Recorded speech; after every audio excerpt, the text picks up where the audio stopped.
നല്ല വെയിൽ കണ്ടപ്പം കുറച്ച് ഈത്ത് വെട്ടിയെടുക്കാമെന്ന് തോന്നി. അതുകൊണ്ട് ഞാനും എൻ്റെ മരുമകനും കൂടി ഈന്ത് വെട്ടുകയാണ്. ഈന്തെന്ന് പറഞ്ഞാൽ എല്ലാവർക്കും എല്ലാ വീട്ടിലൊന്നും ഉണ്ടാവാത്തൊരു സാധനമാണ്. ഇന്നത്തെ കുട്ടികൾക്ക് ഇതൊരു പുതിയ അനുഭവമായിരിക്കും. കാരണം പല വീടുകളിൽ ഇന്ന് ഈന്തൊന്നുമില്ല. അഥവാ ഉണ്ടെങ്കിൽ തന്നെ ആരും ഈന്തിൻ്റെ പണി എടുക്കാനും പോണില്ല. അത്രയ്ക്ക് വിഷമം പിടിച്ച ഒരു പണിയാണ് ഈ ഈന്ത് തിന്നുന്ന കാര്യം വരെ. അപ്പം അത്രയ്ക്ക് ഞങ്ങളിത് വെട്ടിയെടുത്തിട്ട് ഇത് കാണുമ്പോൾ ഇത് ഒറ്റത്തടിയായി വളരുന്നൊരു വൃക്ഷമാണ് ഈ ഈന്ത് എന്ന് പറയുന്നത്.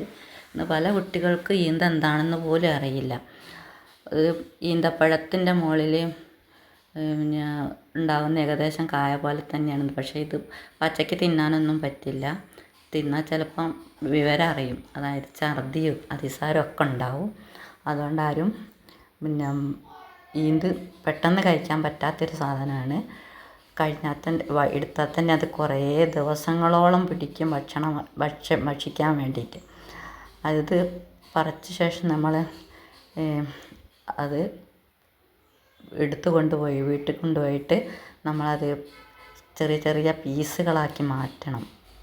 ഇതിന് തേങ്ങയൊക്കെ മുറിക്കും പോലെ പകുതി വെച്ച് മുറിച്ചെടുക്കണം. പകുതിയെല്ലാം അങ്ങനെ. എന്നിട്ട് അതിൻ്റെ പരിപ്പെടുത്ത് മാറ്റിയതിന് ശേഷം നമുക്കത് വെയിലത്ത് വെക്കണം. ഞങ്ങളിപ്പോൾ തൊട്ടടുത്ത ഒരു സ്കൂളാണ് ഈ കാണുന്നത്. എല്ലാവരും കേട്ട് കാണും, തൃപ്പനച്ചി AUP സ്കൂൾ. ഞങ്ങളുടെ കോമ്പൗണ്ടിൻ്റെ അടുത്ത് റോഡുണ്ട്. ആ റോഡ് മെയിൻ റോഡാണ്. ആ മെയിൻ റോഡ് കഴിഞ്ഞാൽ കാണുന്നത് ആ സ്കൂളാണ്. അത് തൃപ്പനച്ചി AUP സ്കൂൾ എന്നാണ് സ്കൂളിന് പറയാം. അപ്പം അവിടേക്ക് പോകുന്ന കുട്ടികൾക്കൊക്കെ ഇത് നല്ല സുപരിചിതമായിരിക്കും. കാരണം കുട്ടികൾക്കൊക്കെ ഇത് കാണുമ്പോൾ പലപ്പോഴും ചോദിക്കാതെ ഇത് എന്ത് കായാണെന്ന് ചോദിക്കാറുണ്ട്. അപ്പോൾ അവരോട് ഞങ്ങൾ പറഞ്ഞു കൊടുക്കാറുണ്ട്. പക്ഷെ ആരും എടുത്ത് കഴിക്കുകയൊന്നും ചെയ്യരുത്. തിന്നാൻ പറ്റാത്തൊരു സാധനമാണ്. ഇത് കാണുമ്പോൾ നിങ്ങൾക്ക് തിന്നാനൊക്കെ തോന്നും. പക്ഷെ ആരും തിന്നരുത്. തിന്നിട്ടുണ്ടെങ്കിൽ അപകടമാണെന്ന് പറഞ്ഞു കൊടുക്കാറുണ്ട്. കാരണം ഈ റോട്ടിൽ കൂടെയാണ് കുട്ടികൾ പലപ്പോഴും സ്കൂളിലേക്ക് പോയിക്കൊണ്ടിരിക്കുന്നത്. ഞങ്ങളത് മുറിച്ചെടുത്ത് വീട്ടിൽ കൊണ്ടുപോയിട്ട് അത് കട്ട് ചെയ്യണം. കട്ട് ചെയ്തതിന് ശേഷം അതിൻ്റെ പരിപ്പെടുത്തതിന് ശേഷം നമ്മളത് നല്ലവണ്ണം വെയിലത്ത് വെച്ച് ഉണക്കിയെടുക്കണം. അങ്ങനെ 1-2 ദിവസത്തെ ഉണക്കൊന്നും പോരാ, ഒരുപാട് ദിവസത്തെ ഉണക്ക് വേണം. ഇപ്പം മഴ ആയതുകൊണ്ട് ഉണക്കാനൊക്കെ വലിയ വിഷമമാണ്. ഇന്ന് 4-5 വെയിൽ കണ്ടപ്പോൾ ഒന്ന് ഉണക്കിയെടുക്കാമെന്ന് തോന്നിയതാണ്. പണ്ടൊക്കെ എൻ്റെ വീട്ടിലൊക്കെ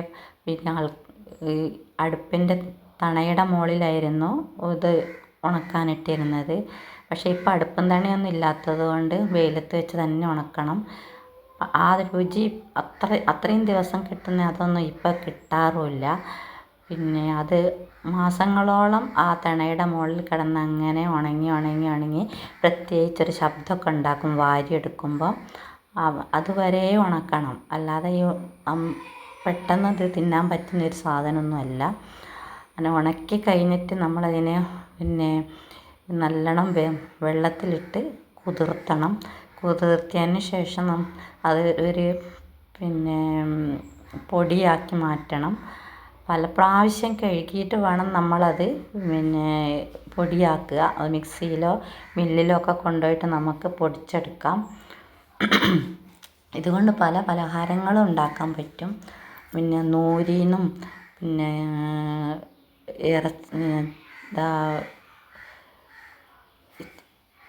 എന്താ പറയുക ചിക്കനിലൊക്കെ ഇട്ട് ഉണ്ടാക്കാൻ പറ്റുന്നൊരു സാധനമാണ് പിടിയെന്ന് പറയും. കടലയിൽ വെച്ചിട്ടുണ്ടാക്കാം. അങ്ങനെ ഇവിടെ എന്താണ് പറയാന്ന് എനിക്കറിയില്ല. ഞങ്ങളുടെ നാട്ടിൽ നൂരീന്നും പിടിയെന്നും ചിക്കനിലൊക്കെ ഇട്ട് ഇത് സാധാരണ ഉണ്ടാക്കാറുണ്ടായിരുന്നു. ഇപ്പോൾ ഞാൻ ഇവിടെ വന്നതിന് ശേഷം ഇപ്പോൾ 2-3 പ്രാവശ്യം ഞാനിവിടെ ഇത് ഉണ്ടാക്കാൻ നോക്കിയിട്ടുള്ളൂ. നല്ല പണിയായതുകൊണ്ട് ആരും അങ്ങനെ മെനക്കെടാറില്ല. ഇത് പിടി ഉണ്ടാക്കുമ്പോൾ നമ്മളതിനെ ഈ ചപ്പാത്തിക്കൊക്കെ കുഴയ്ക്കുന്ന മാതിരിയിൽ വലിയ ഉണ്ടയാക്കി, അതായത് ഉരുളക്കിഴങ്ങിൻ്റെ ഉരുള പോലെ ആക്കിയിട്ട് വെക്കണം. കുറച്ച് ഉപ്പിട്ടിട്ട്, അതായത് സെയിം ചപ്പാത്തിയുടെ അതേ അങ്ങനെ കുഴച്ചെടുത്തിട്ടാണ് ഉണ്ടാക്കുക. അതിൽ ഉരുളക്കിഴങ്ങിൻ്റെ വലിപ്പത്തിൽ വേണം അത് കുഴച്ചെടുക്കുക.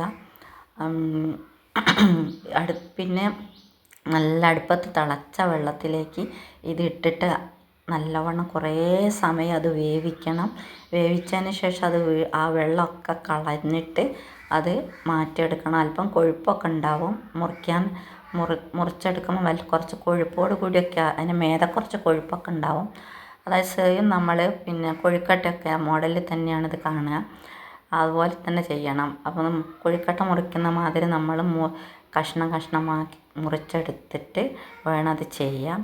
പിന്നെ അത് ഒരു കടല ഒക്കെ ഇട്ട് നമുക്ക് കറി വയ്ക്കാം. മസാലപ്പൊടിയും മഞ്ഞൾപ്പൊടിയൊക്കെ ചേർത്ത് ഒരു നല്ല ടേസ്റ്റാണ് ഈ കറിക്ക്. പിന്നെ വേറൊരു മോഡലുണ്ടാക്കാം.